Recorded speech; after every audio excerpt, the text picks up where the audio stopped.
Oh boy. Oh boy. You know, in the times we're living in, I have grown accustomed to hearing bad news on the daily. The video game industry, as we all know, is in shambles. Another lawsuit and BS patent from Nintendo. Steam censorship. The removal of physical games. I could go on, but when it affects my favorite franchise, it really hurts. This just in, Subnautica 2 publisher Krafton launches voluntary resignation. Voluntary resignation program for employees as it transforms into an AI. Sorry, this is just like so insulting to our intelligence that they actually expect us to believe this. Yeah, we already knew about the AI first crap they announced, but now they're openly preparing to fire a lot of people. And what's disgusting is how they try to gently word it in an almost politically correct type of way to avoid a PR disaster. But let's read this first. This article comes from automationmedia.com. Subnautica 2 and Inzoi, I think I pronounced that right, publisher Krafton launched a voluntary resignation program open to all employees starting November 12th, as reported by Business Korea. This move comes following record-breaking profits in the third fiscal quarter and appears to be part of Krafton's reorganization efforts following the recently announced decision to become an AI-first game company. Under the program, domestic Krafton employees who choose to resign will be eligible for special severance packages. According to insiders, this will range from 6 to 36 months worth of salary depending on their years of service. A Krafton representative commented that the program is not a layoff it's not a layoff plan meant for workforce reduction, but rather a way to support members in proactively designing their growth direction and embarking on new challenges, both inside and outside the company amid the era of AI transformation. It's a mouthful, but it seems like Krafton views this as offering a way out for employees who don't agree with or can't keep up with the new shift to AI.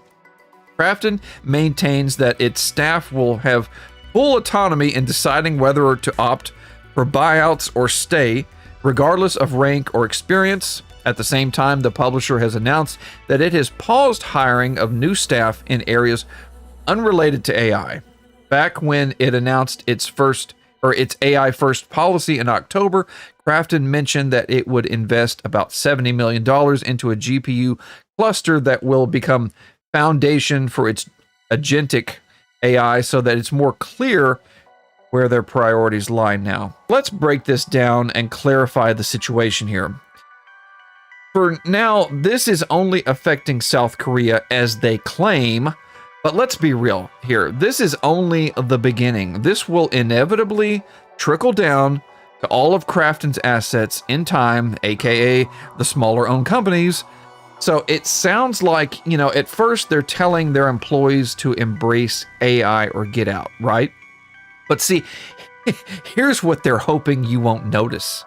Under the program, domestic Krafton employees who choose to resign will be eligible for special severance packages.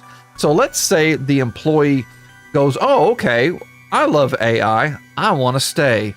Well, remember, it said here the publisher has announced that it has paused hiring of new staff, claiming it has nothing to do with AI. So their end goal is to clearly reduce the staff. And they claim the staff has a choice to stay or go. Let me know. Should I stay or should I go? They are lying to you. If that employee decided to stay, sure, they might still have a job for a few years at most, but AI will eventually replace them. And again, as we read, if they did not choose to resign, then will they still be eligible for the severance package?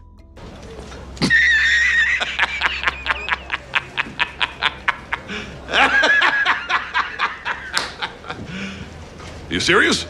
Most likely not. So this is not just an embrace AI or leave thing. This is a You're fired.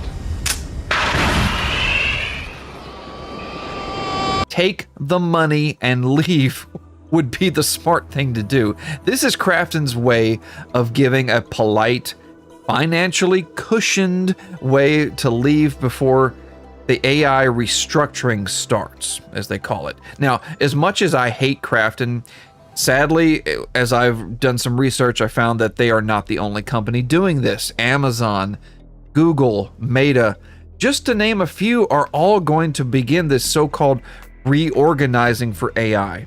What you will never hear is big tech say they're firing anyone because of AI. Oh, no, no, no, no, no. They have to be strategic to avoid a PR disaster. Guys, as scary as it sounds, a lot of big changes are about to happen to all of us because of AI. But let's talk about Subnautica, because that's really all we care about, right? We got a statement on Reddit from Danya, one of the developers. Here it says, just for clarity, this voluntary resignation program has nothing to do with Unknown Worlds and Subnautica.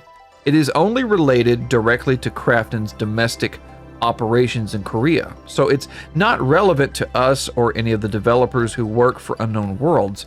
Secondly, and this is something we said on our Discord too, but we're not using generative AI to develop Subnautica, nor do we have any plans to use it. And yes, I mean, there was a statement back in late October on the official Discord that made that clear. But now I don't doubt this at all. Subnautica 2 has a very talented and dedicated team. They have no need to even use AI. I mean, just look at how much detail this developer is putting into rocks. And let's be clear, AI, while it is advancing more and more every year, guys, it's not currently capable of generating anything on the level of quality the team at Unknown Worlds has put out. So you can all rest easy, okay? AI will not be worming its way into Subnautica 2. And please, for the love of God, don't boycott Subnautica 2. The team is working very hard on this project, and it's not fair to them. But see, here's the question, though. What about Subnautica 3? Or Subnautica 4? Now, to be fair, Krafton hasn't been fully transparent about as to, how exactly AI will affect everyday game developer work. Will it be used to make game assets, or will humans continue to be the true artists? Time will tell, okay? But I can assure you the pushback, oh boy, the pushback would be devastating to Krafton's already crippled, reputation if they use generative AI slop to make games. But knowing them, what they'll most likely do, this is what I predict, is that they'll slowly, over years' time, implement AI features into just about everything. So that way they can slowly fire as many people as possible, while carefully wording it as AI restructuring to avoid the backlash. And the sad reality is that Krafton just fired the original creators, they installed a puppet CEO, and they own Unknown Worlds. So they call the shots here and can change anything at any given time. Anyways, I want to know what you all think about this. What is our future and the future of games going to look like? Can public backlash force Krafton to change their strategy? Let me know. I'm Leviathan Kraken, and I appreciate everyone that supports my channel. Help me fight YouTube's brutal and very unfair algorithm by giving this video a like and even a share. If you're new here, please subscribe. I discuss Subnautica news and Subnautica mods, and I even play some indie underwater or horror games. But I'll see you all in the next one. Peace out.